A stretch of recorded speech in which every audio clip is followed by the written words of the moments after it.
Hey, what's going on? My name's Eric Spencley, and right now I'm working on a new piece of furniture, and I thought it would be a good idea to take a deep dive into a new joinery technique. So today, let's talk about splines on Spencley Design Co.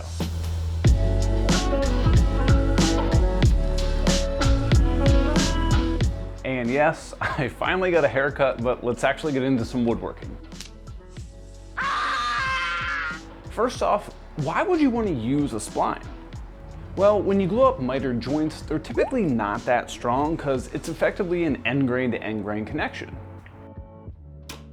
Now sure, there are techniques like sizing where you basically water down some glue, apply that to the joint, let that dry, and then go back and glue the pieces together. And while that might work for something small like maybe a box or a picture frame, when I'm gluing up pieces of furniture, I need something a little bit stronger than that. Now sure, you could absolutely use something like biscuits, dowels, dominoes, or even pocket hole screws if they're going to be hidden, but not everybody has access to those tools. So an alternative that doesn't require any specialized tools is a spline. The process for making this joint is super easy. All that you need to do is cut a slot perpendicular to the joint, glue in a small shim of wood, sand it flush, and you're good to go. But not so fast. So the very first step to making these splines is to make a very quick and simple table saw jig. Now, a lot of jigs I see out there are kind of overwhelming and look really difficult to make. I'm basically just gonna grab a couple pieces of scrap plywood and make a box that slides over my fence. That way I can run my pieces vertically and it just slides right along my fence. So let's get that made and then we'll come back and talk about how to actually make the splines. I first measured the height of my fence, and that was right at about 2 5/8 of an inch. And I grabbed some scrap plywood and ripped that down to that measurement.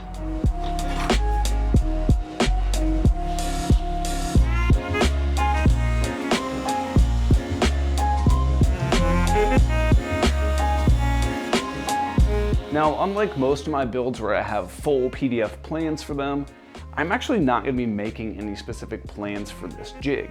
And the reason for that is because everybody's table saw fence is different, so it's not really helpful if you know the exact dimensions I'm using. However, I'm going to give them just as a reference to kind of give you an idea so you can adapt this to work for your table saw. Once ripped, I cut down 2 pieces to right about 18 inches long.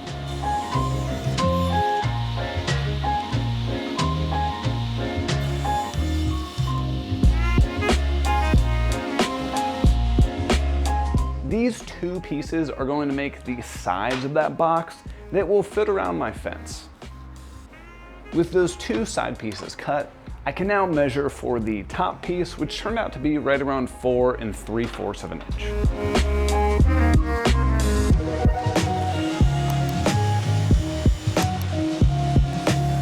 After ripping that piece down, I cut it to the same 18 inches long. So just like that, we have those 3 pieces cut. So now I'm gonna have these 2 smaller pieces that are gonna go on the side of the fence and 1 larger piece that's gonna go on top. And this is what I meant by that box that goes across the fence. Now I'm gonna glue these pieces together. However, if I put it really tight on the fence when I'm gluing everything together, it'll kind of stick. So what I'm gonna do is take a couple folded up pieces of paper, put it on one side of the fence, then attach this, and once I remove those pieces of paper, this will slide over the fence freely. To make sure that these pieces don't shift while I'm trying to assemble everything, I clamp them down to my fence before adding a little bit of wood glue on top. I then laid down my top piece, fired a couple brad nails just to hold everything in temporarily, and then came back with some pre-drilled and countersunk screws to make sure this thing is rock solid.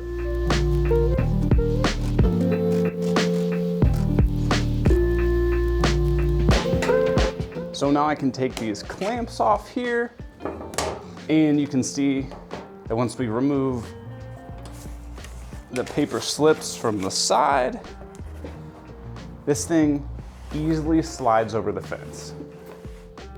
With that box done, the next thing I need to do is cut down a large sheet of plywood that's going to be the piece that rides vertical or perpendicular to the table saw.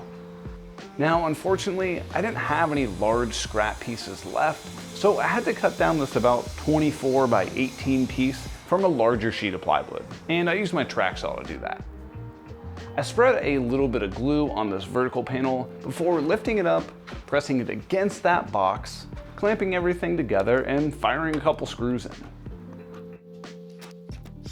So now, to use this jig, all that you have to do is clamp a piece of wood to it and run it through your saw to make that vertical slot.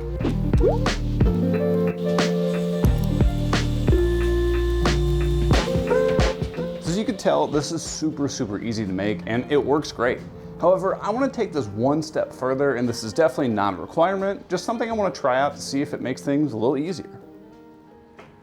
Now, there are tons of different ways you can add clamping spots to a jig like this, but I just got some of these new dovetail clamps and I've never used them before, so I figured this was the perfect opportunity to try them out. And if you want to learn a little bit more about these clamps, I'll leave a link down in the description for you. These clamps easily slide in dovetail slots, which means no more buying that expensive T-track. And while you probably could route out that entire pattern in one pass on the router table, I'm going to use a small relief cut just to make everything a little bit easier. And yes, I clearly didn't hit the lines that I had marked out. I'll then insert a specific dovetail bit into my router table and finish routing out the rest of the recess.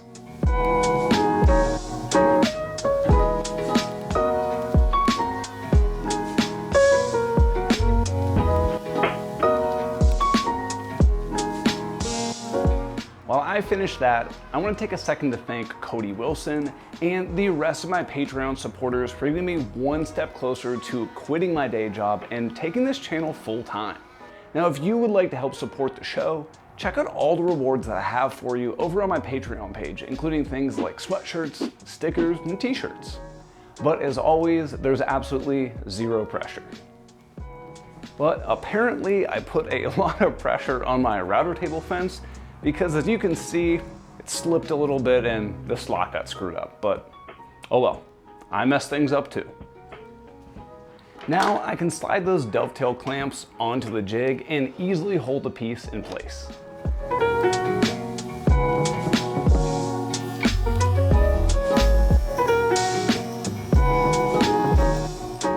One thing that you need to do is make sure that you're using a specific flat ground blade, like one that comes in a dado stack, or it's just specially ground.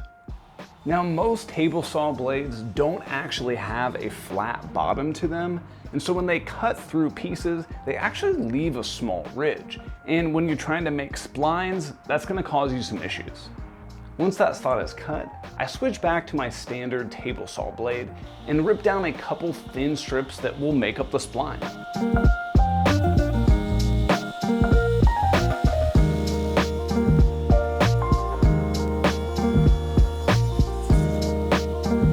I can then spread a little bit of glue inside of that joint and insert the spline into the slot.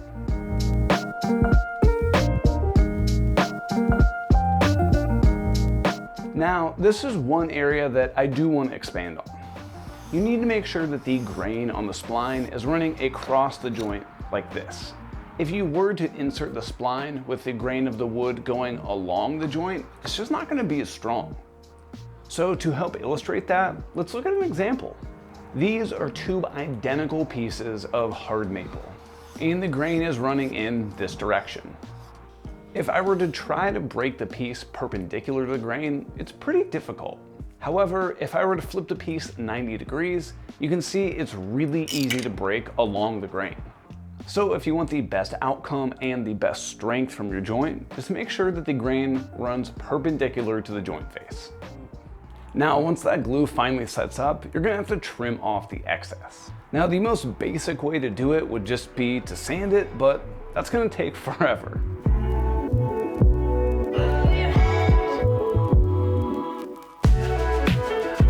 And you could absolutely use hand tools, but I'm not very good with those.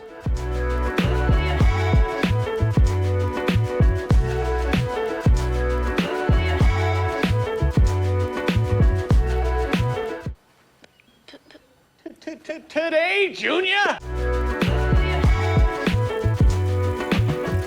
I would much rather prefer to use some powered saw approach. So you could use something like a jigsaw, maybe a bandsaw,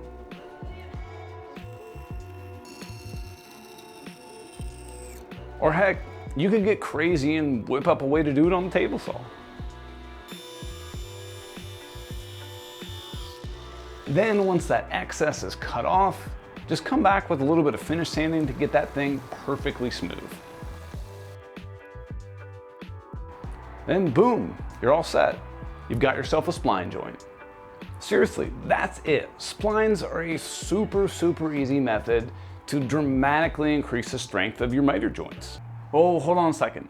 Let's actually grab a hammer right now and see how strong these spline joints are in slow motion.